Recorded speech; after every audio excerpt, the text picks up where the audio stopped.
Don't wait for Jummah, don't wait for Ramzan, don't wait anything.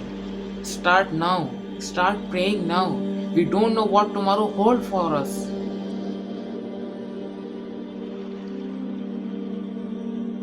ایک صحیح حدیث سے ہے کہ جو شخص فرض نماز کے بعد آیت الکرسی پڑھتا ہے اس کے اور جنت کے درمیان صرف موت کا فرق رہ جاتا ہے کہ وہ مرتے ہی سیدھا جنت میں جاتا ہے. کہ آپ دیکھیں تورات کتاب اللہ ہے، انجیل کتاب اللہ ہے، زبور کتاب اللہ ہے، قرآن کلام اللہ ہے، اور قرآن کا سردار سورہ بقرہ ہے، سورہ بقرہ کا سردار آیت الکرسی ہے. آپ دیکھیں نا کہ صحیح حدیث ہے کہ جو شخص فرض نماز کے بعد آیت الکرسی پڑھتا ہے اس مرتے ہی سیدھا جنت میں جاتا ہے. لیکن اس کا مطلب یہ نہیں کہ ہم نماز کے بعد آیت الکرسی تو پڑھ رہے ہیں لیکن جھوٹ بھی بول رہے ہیں، دھوکہ بھی دے رہے ہیں، شراب بھی پی رہے ہیں، اور غیبت بھی کر رہے ہیں، چگلی بھی کر رہے ہیں. اللہ اکبر. رسول اللہ صلی اللہ علیہ وسلم سے پوچھا گیا مومن بزدل ہو سکتا ہے؟ آپ نے کہا ہاں بزدل ہو سکتا ہے. بخیل ہو سکتا ہے؟ آپ نے کہا ہاں بخیل بھی ہو سکتا ہے. جھوٹا ہو سکتا ہے؟ آپ نے کہا نہیں، میرا امتی جھوٹ نہیں بولے گا، دھوکہ نہیں دے گا. سب گناہ کر سکتا ہے، ایک جھوٹ کبھی نہیں بول سکتا، ایک دھوکہ کبھی نہیں دے سکتا. کہ آپ رسول اللہ صلی اللہ علیہ وسلم نے صحابہ سے فرمایا اے میرے صحابہ مجھے بتاؤ، کسی شخص کے گھر کے باہر سے نہر جاری ہو اور وہ اس میں دن میں 5 مرتبہ غسل کرے، اس کے جسم پہ کوئی میل باقی رہے گا؟ صحابوں نے عرض کیا نہیں.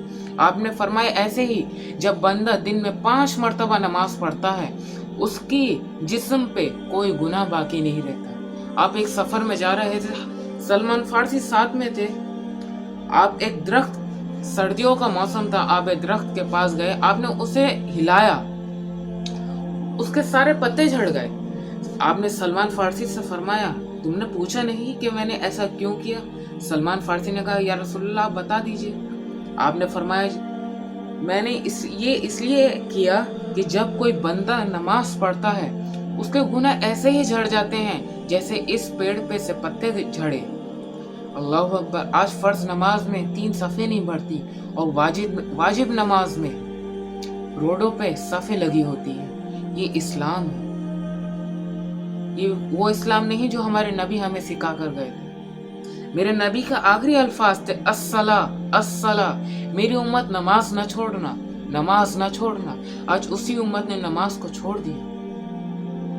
آج بے نمازی سے پوچھا جائے نا کہ تو نماز کیوں نہیں پڑھتا، سب سے پہلا جواب وہ دے گا کہ میرے کپڑے پاک نہیں. اللہ اکبر. اس اللہ نے تجھے اپنے سامنے کھڑا ہونے کی توفیق ہی نہیں دی، تیرے کپڑے کیسے پاک ہوں گے؟ اس اللہ نے تجھے اپنے سامنے کھڑا رہنے لائق ہی نہیں سمجھا، تیرے کپڑے کیسے ناپاک ہو گئے؟ اللہ سے توبہ کرے. وہ جو اس کا بہانہ ہے وہ ایک طریقے کا کہ میرے کپڑے ناپاک ہیں، وہ اس کا ایک وین ڈیزائر ہے جسے وہ he created it by self, and those who not pray will be disgraced in this world and hereafter. نماز پڑھنا ہے.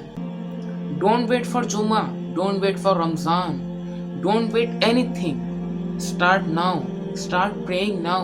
We don't know what tomorrow holds for us. جزاک اللہ خیر. السلام علیکم.